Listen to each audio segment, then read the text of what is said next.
Welcome to bird media. నేను మీ పవన్ కృష్ణమూర్తి. నిన్న ఒక ఇన్సిడెంట్ జరిగింది, ఒకానొక కార్యక్రమం.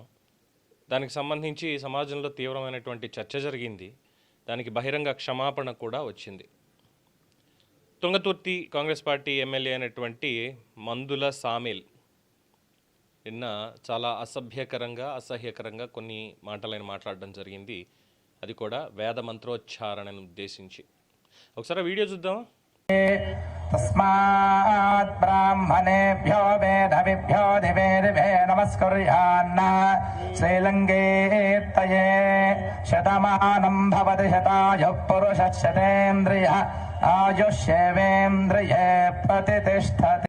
మరవాద వ్యవస్థ మన ఇంటికి వచ్చింది.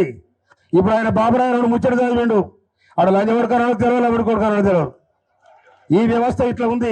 చూసారుగా ఇక ఆయన అన్నటువంటి మాటలు. దీంట్లో మనం ఒకసారి చూస్తే, బ్రాహ్మణ సామాజిక వర్గం మీద తాను చేసిన వ్యాఖ్యలపై తుంగతుర్తి ఎమ్మెల్యే సామేల్ వివరణ ఇచ్చారు. బ్రాహ్మణుల శత్రువు కాదు, ఎలాంటి పగ లేదు, అన్ని జాతులు మతాలు గౌరవిస్తాను, బ్రాహ్మణ సోదరులను ఉద్దేశించి ఆ మాటలను లేదా అనుకోకుండా అన్న మాటలు మాత్రమే. Point number 1. ఈ వ్యాఖ్యలు నా వ్యక్తిగతం, పూర్తిగా పార్టీకి ఎటువంటి సంబంధం లేదు కాంగ్రెస్కి. Okay, fine. కాంగ్రెస్ ఒక లౌకికవాద పార్టీ. బీజేపీ నేత ఎంపీ బండి సంజయ్ తీరు మీద తీవ్రస్థాయిలో విరుచుకుపడ్డ సామేలు తుంగతుర్తికి వచ్చిన నోడిస్తానంటున్న బండి సంజయ్కి అక్కడ వచ్చిన బీజేపీకి ఓట్లేనో తెలుసా? 2000. మాదిగలంటే బండి సంజయ్కి అంత చిన్న చూప. బ్రాహ్మణులు కించపరిచాననే నెపంతో కేసు పెడతానంటున్న బండి సంజయ్ మీద అట్రాసిటీ కేసు పెడతాను. అంత ప్రేమ ఉంటే కేంద్రం నుంచి నిధులు తెచ్చి పేద బ్రాహ్మణులను ఆదుకోవాలంటూ సవాల్. ఫైన్, అన్నీ బాగానే ఉన్నాయి. కాంగ్రెస్ పార్టీ లౌకిక పార్టీ, కాంగ్రెస్ పార్టీ ఎవరికి వ్యతిరేకం కాదు, అన్నీ బాగానే చెప్పుకుంటూ వచ్చారు. అనుకోకుండా అన్న మాటలా? అనుకోకుండా ఏంటి? ఆయనకి మేబీ తెలియకపోవచ్చు, సామేల్ గారికి తెలియకపోవచ్చు వేదం ఏమిటి, వేదార్థం ఏమిటి తెలిసి ఉండకపోవచ్చు. ఆశీర్వచన మంత్రం అంటే ఏమిటి, ఆశీర్వచనం ఎప్పుడు ఇస్తారు తెలిసి ఉండకపోవచ్చు. తెలిసి ఉండకపోవచ్చు అన్నంత మాత్రాన దాని అర్థాన్ని వక్రీకరించి లంకొడక ఇలాంటి మాటలు అన్నాడా అనేది కూడా అర్థం కాదు అంటూ వేదాధ్యయనం చేసేటువంటి వాళ్ళందరినీ కలిపి ఒక ఘాటన కట్టేసి ఎలా అంటారు అలాగా? అనుకోకుండా అనేసారట. అది అనుకోకుండా అంటే ఇప్పుడు పొరపాటున అనుకోకుండా నేను కూడా ఏదైనా అనేసాను అనుకోండి అని నిన్న బండి సంజయ్ కూడా ఇదే మాట అన్నారు. అనుకోకుండా అనేస్తే ఇప్పుడు బండి సంజయ్ మీద కేసు పెడతారట, అట్రాసిటీ కేసు. అంటే they have their own right, అంతే కదా? మాదిగలంటే అంత చులకన అని చెప్పి బండి సంజయ్ గారిని అడిగినటువంటి మందుల సామేల్ గారు ఆయన మీద అట్రాసిటీ కేసు పెడతారట. మరి బ్రాహ్మణులు ఎవరి మీద పెట్టాలి అట్రాసిటీ కేసు? హిందువులందరికీ తెలుసు, హిందూ సమాజంలో ఉన్నటువంటి వాళ్ళు అందరికీ తెలుసు. అలాగే ఈ సామేలు అనేటువంటి పేరు ఎక్కడి నుంచి వస్తుంది?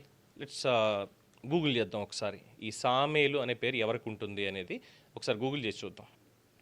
లెట్స్ ఆస్క్ చాట్ జీపీటీ, సామేలు అనే పేరు ఎవరు పెట్టుకుంటారు? సామేలు అనే పేరు సాధారణంగా క్రైస్తవ సాంప్రదాయానికి చెందిన వారు పెట్టుకుంటారు. ఈ పేరు అసలు బైబిల్లో ఉన్న శామ్యూల్ అనే ప్రవక్త పేరుని తెలుగు రూపంలో పలికినటువంటి విధానం. సామేలు, శామ్యూల్ అనే పేర్లు బైబిల్ చాలా ముఖ్యమైనటువంటి వ్యక్తికి చెందింది. బైబిల్ ప్రకారం శామ్యూల్ను ఇజ్రాయేలు ప్రజలకు ప్రవక్తగా, న్యాయాధిపతిగా పనిచేశారు. ఆయనే ఇజ్రాయేలు రాజులైన సౌలు మరియు డేవిడ్లకు అభిషేకం చేసిన వ్యక్తిగా బైబిల్ చెప్తుంది. మరి మందుల సామేల్ గారు ఇక్కడ మాదిగా అనుకోవాలా, అంటే ఎస్సీ హిందూ అనుకోవాలా, ఆర్ క్రిస్టియన్ అనుకోవాలా? ఇది మరి ఇంకా చాలా పెద్ద వివాదం అయిపోతుంది. ఎందుకంటే as per the constitution, if is a Christian, SC Madiga అనేటువంటి పెట్టుకొని, ఎస్సీ హిందూ అనేది పెట్టుకుని, మాదిగా కూడా కాదు ఇక్కడ, కులం అనేటువంటిది లేదు ఇక్కడ. హిందూ, క్రిస్టియన్, ముస్లిం ఇలా ఉన్నాయి కదా. సో హిందువుల్లో ఎస్సీ అనేటువంటిది ఉంది. దాంట్లో తీసుకొచ్చి ఇప్పుడు నేను క్రిస్టియానిటీని ఫాలో అవుతున్నాను అన్నారు అనుకోండి, then he would be BCC కిందకి వెళ్ళిపోతారుగా. మరి అప్పుడు తుంగతుర్తి రిజర్వ్డ్ క్యాండిడేట్ కింద అక్కడ ఉన్నటువంటి ఇంకో ఎస్సీ హిందువుకి అన్యాయం చేస్తున్నట్టేగా. మరి దానికి సమాధానం ఉంటుందా? లేదు. సరే, ఇది మళ్ళీ అప్రస్తుతం అనుకుందాం. ఇక్కడ ఈ శామ్యూల్ ఆర్ సామేలు అనేటువంటి దానికి దేవుడు విన్నాడు అనేటువంటి ఒక అర్థం వస్తుంది. ఇది వాళ్ళ దాంట్లో. మరి వీటన్నిటికీ అర్థం తెలుసు, కానీ హిందూ సమాజంలో, హైందవ సాంప్రదాయంలో వేదానికి ఉన్నటువంటిది, వేద ఆశీర్వచనానికి ఉన్నటువంటి అర్థాలు మనకు తెలియవు. తెలియకపోతే వెళ్ళి తెలుసుకోవాలి. ఆ కొడక అన్నాడా, ఈ కొడక అన్నాడా అని ఇష్టం వచ్చినట్టు వాక్కూడదు. అది ఎవరైనా సరే, నేనైనా సరే. ఎందుకంటే నేను వేదం పెద్దగా నేర్చుకున్నది లేదు. దాని అర్థం నాకు తెలియకపోవచ్చు. నేను తెలుసుకోవాలి వెళ్ళి. ఇప్పుడు సింపుల్, సామేలు అనే పేరు ఎవరు పెట్టుకుంటారంటే నాకు తెలియదు. నేను ChatGPTని అడిగాను, నాకు చెప్పింది. ఇంకో మనిషిని తెలిసిన వాళ్ళు ఎవరన్నా అడుగుతాను, ఈ పేరు ఎవరు పెట్టుకుంటారండి అని అడుగుతాను, చెప్తారు. తెలుసుకుంటాను. తెలుసుకోకుండా ఇది అని అన్నాను అనుకోండి, ఎలా ఉంటుంది? సో ఇప్పుడే కాదు, చాలా సందర్భాల్లో ఈ బ్రాహ్మణ ద్వేషం, వేదం మీద ద్వేషం, ఇవన్నీ కూడా చూపిస్తూ ఒక ఆర్గనైజ్డ్ కుట్ర అనేది జరుగుతుంది ఈ దేశంలో. ఇది చాలామంది ఒప్పుకోరు. ఏమన్నా అంటే ఇది సెక్యులర్ కంట్రీ అని, సెక్యులర్ కంట్రీలో మిగతా వాళ్ళు ఉండడానికి లేదా, ఇంకేం లేదంటే ఆర్టికల్ 25 నుంచి 29 దాకా ప్రతి ఒక్కళ్ళకి ఏ హక్కు అయితే ఉందో హిందువులకు కూడా అదే హక్కు ఉంది. ఇఫ్ దే హ్యావ్ అట్రాసిటీ, హిందువులకు కూడా అట్రాసిటీ అనేది ఉంది,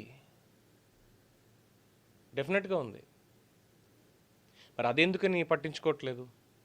సో బహిరంగ క్షమాపణ, బ్రాహ్మణ సోదరులు అంటే నాకు ఇది లేదు, ఆయన ఏదో చదివాడు ఇంకోటి అని చెప్పేసి అని.